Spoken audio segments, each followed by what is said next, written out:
우리는 매일 창밖을 내다봅니다. 아무런 의심 없이 유리 너머의 세상을 당연하게 받아들이죠. 하지만 잠시 멈춰 생각해 본 적 있나요? 왜 우리는 단단한 벽은 통과해 볼 수 없으면서 똑같이 단단한 유리는 통과해 볼 수 있는 걸까요? 이 단순한 질문 속에는 우주의 기본 원리를 엿볼 수 있는 깊고 놀라운 과학이 숨어 있습니다. 오늘 우리는 평범한 유리 한 장에 담긴 비밀을 향한 여정을 떠나보려 합니다. 모든 이야기의 시작은 물질의 가장 근본적인 구조에서 출발합니다. 세상의 대부분의 고체는 소금이나 다이아몬드처럼 원자들이 규칙적인 패턴으로 배열된 결정질 고체입니다. 하지만 유리는 다릅니다. 유리의 원자들은 질서정연한 군대처럼 줄지어 서 있지 않습니다. 마치 파티가 끝난 후에 어수선한 방처럼 원자들이 무질서하게 얽혀있죠. 이런 구조를 비정질 고체라고 부릅니다. 유리는 사실 순간적으로 얼어붙은 액체와 같습니다. 액체 상태의 원자들이 규칙적인 결정 구조를 만들 시간을 갖지 못한 채 그 자리에서 움직임을 멈춘 것입니다. 이 무질서함이 바로 투명성의 첫 번째 열쇠입니다. 이제 빛의 입장에서 생각해 봅시다. 빛이 어떤 물질을 통과한다는 것은 그 물질과 거의 상호작용하지 않는다는 뜻입니다. 빛이 흡수되거나 반사되거나 흩어지지 않고 그대로 집진하는 것이죠. 이 상호작용의 주인공은 바로 물질 속에 있는 전자입니다. 유리가 투명한 이유는 유리의 전자들이 가시광선, 즉 우리 눈에 보이는 빛을 대부분 무시하기 때문입니다. 어째서 이런 일이 벌어지는 걸까요? 여기서 현대 물리학의 핵심 개념인 에너지 밴드 이론이 등장합니다. 물질 속 전자는 아무데나 존재할 수 없고 정해진 에너지 레벨, 즉 에너지 밴드라고 불리는 층에만 머물 수 있습니다. 가장 바깥쪽 전자가 머무는 안정적인 층을 원자각띠라고 합니다. 그리고 전자가 에너지를 얻어 자유롭게 움직일 수 있는 더 높은 층을 전도띠라고 하죠. 중요한 것은 이 두 밴드 사이의 거대한 공간, 즉 밴드갭입니다. 이곳은 전자가 존재할 수 없는 금지된 영역입니다. 전자가 아래층에서 위층으로 점프하려면 이 밴드갭을 뛰어넘을 충분한 에너지를 외부로부터 받아야만 합니다. 유리의 비밀은 바로 이 밴드갭이 엄청나게 넓다는 데 있습니다.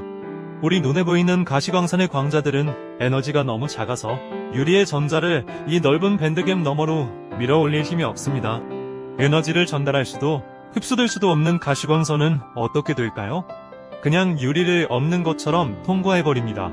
이것이 바로 우리가 경험하는 투명함의 본질입니다. 하지만 모든 빛이 유리를 통과하는 것은 아닙니다. 가시광선보다 에너지가 훨씬 강한 자외선은 다릅니다. 자외선 광자는 유리의 전자를 밴드갭 너머로 충분히 밀어 올릴 수 있습니다. 이 과정에서 자외선의 에너지는 전자에 흡수되어 버립니다. 그래서 대부분의 유리는 자외선을 차단하는 효과를 가집니다. 창문을 통해 햇볕을 쬐어도 피부가 잘 타지 않는 이유가 바로 이것입니다. 그렇다면 가시광선보다 에너지가 약한 적외선은 어떨까요? 적외선은 전자를 위층으로 점프시킬 힘은 없지만 다른 방식으로 상호작용합니다. 적외선의 에너지는 유리 원자들의 진동을 일으키는 데 사용됩니다. 이 진동 에너지가 바로 열입니다. 일부 적외선은 열 에너지로 흡수되고 나머지는 유리를 통과합니다. 온실효과가 바로 이 원리죠.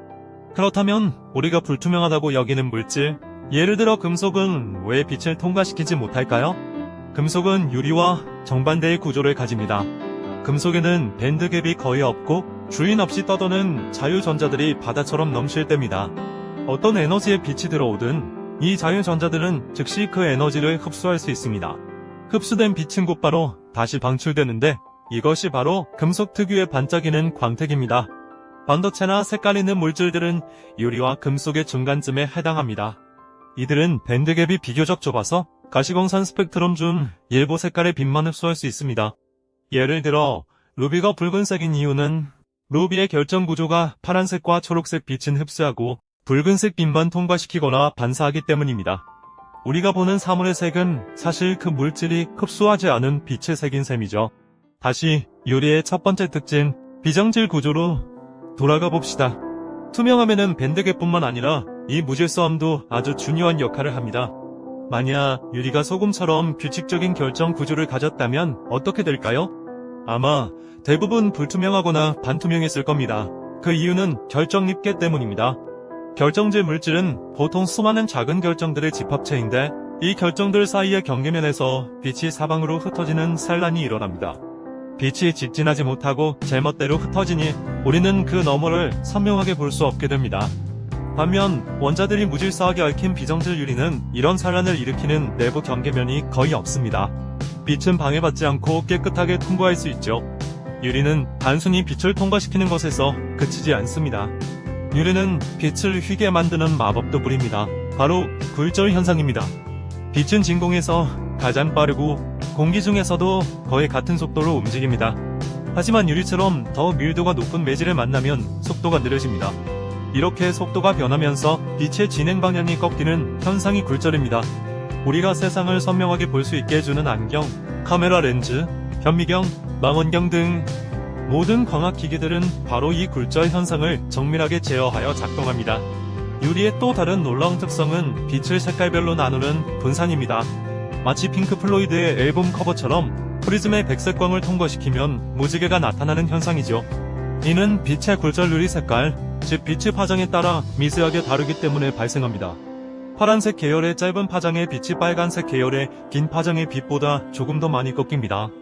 이 작은 차이가 모여 아름다운 스펙트럼을 만들어냅니다. 17세기 아이작 뉴턴은 바로 이 실험을 통해 백색광이 사실 모든 색의 빛이 합쳐진 것이라는 사실을 증명했습니다. 유리 한 조각이 빛의 본질에 대한 인류의 이해를 송두리째 바꾼 순간이었습니다. 여기서 만족하지 못하는 이들을 위해 가장 깊은 차원의 이야기를 해볼까요? 양자 전기역학의 관점에서 보면 이 모든 현상은 훨씬 더 기묘하고 복잡합니다. 이 이론에 따르면 빛은 유리 속을 통과할 때 가능한 모든 경로를 동시에 탐색합니다. 유리 표면의 모든 전자와 상호작용하며 반사될 확률과 통과할 확률을 계산하죠. 우리가 보는 투명함은 이 모든 무한한 가능성들이 서로 간섭하고 합쳐져 나타나는 최종적인 결과일 뿐입니다. 결국 우리가 무심코 바라보는 유리창 한 장은 놀라운 이야기들로 가득 차 있습니다. 원자의 무질서한 배열, 가시광선과는 춤추지 않는 전자의 까다로움, 그리고 빛의 속도를 늦추고 색깔을 나누는 능력까지 평범함 속에 숨겨진 과학의 경이로움은 이처럼 우리 주변 어디에나 존재합니다. 다음에 창밖을 내다볼 때 그저 투명한 유리가 아니라 우주와 물질의 근본적인 법칙을 보여주는 경이로운 창을 보고 있음을 기억해보세요. 세상을 향한 우리의 시선이 조금은 더 깊어질지도 모릅니다.